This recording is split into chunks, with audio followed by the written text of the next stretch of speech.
Players take on the role of attorneys, facing off against each other in a courtroom case, play as part of defense, or part of the prosecution in Lawyer Up.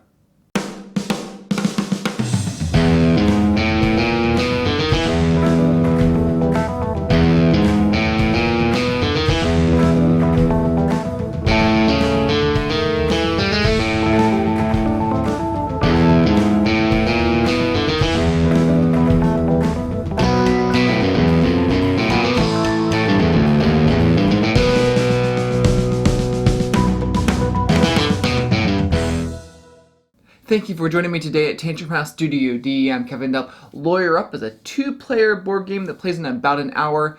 It has card drafting, it has area influence, and more. This is being published by Rock Manor Games, and it'll be on Kickstarter. They sent us this prototype copy to look at. At the beginning of the game, you'll choose what case you'll be playing with. We have a murder case for the prototype, and then you'll decide what side you'll choose to play, prosecutor or defense. Each side has a base deck of cards, objection tokens, and a sidebar token. You'll put the judge on the prosecution side up, and they'll go first. Then you'll set up based on the case you are playing with, jurors with biases leaning one way or another based on the rules. Our prototype came with a murder case, so that will be the cards that we'll look at for this video.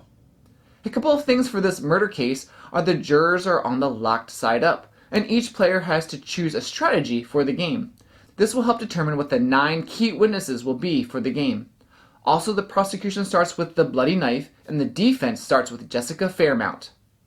Here's a quick overview of the game. For this murder case, the prosecution is trying to get the tokens to the locked position on all the jurors' side, on all the juror cards.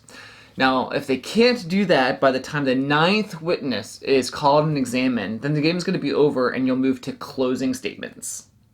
At the beginning of the game, there's a discovery phase, where players will simultaneously each draw 3 cards from the case deck. They'll keep one, give one to their opponent, and then bury one. Now for our case, each person is going to be doing that 10 times, and you'll end up with 20 cards in your deck, plus your original 26 cards that was in your base deck. So that's 46 cards, and there's also going to be 20 cards in the buried evidence pile, but be careful, there are ways to reveal cards in that buried evidence pile, so you might want to be careful what you put in there, and if you really don't want your opponent to see a card, then I would recommend holding it in your own deck. Then comes the trial phase. Whoever has the judge's favor calls a witness, and sees if anything activates based on the text of the card. Then you'll play a card from your hand. You are trying to match at least one icon on the witness card. Then it's the opponent's turn to play a card.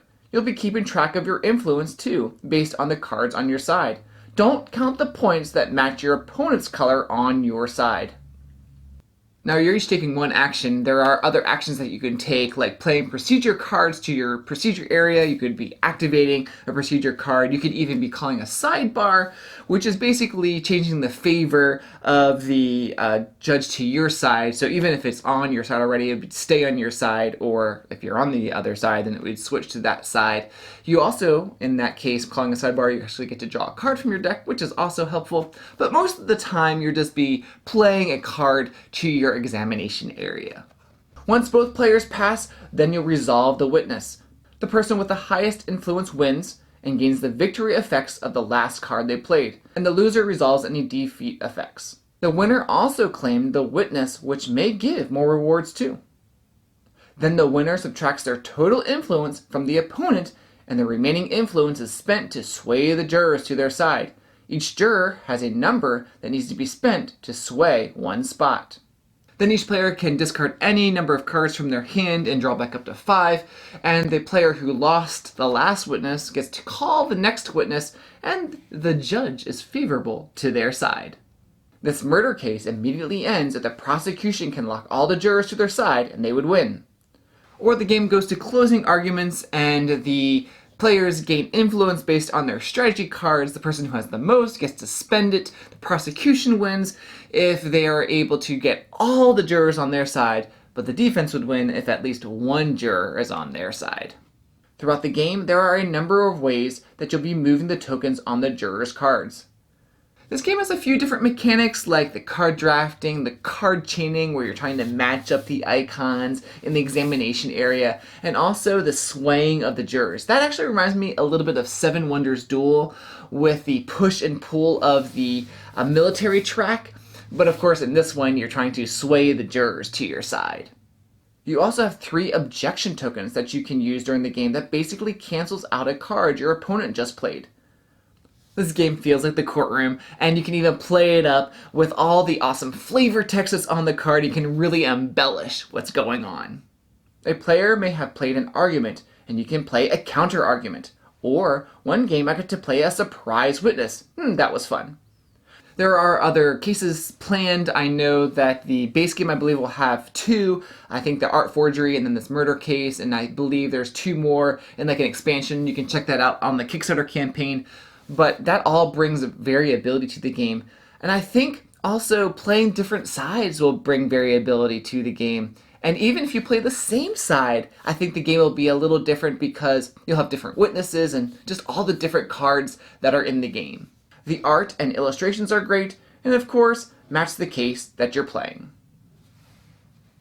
If you're looking for a 2-player medium weight board game, it's all about courtroom drama, then check out Lawyer Up from Rock Manor Games on Kickstarter. And as always, we'd love for you to subscribe to Tantrum House.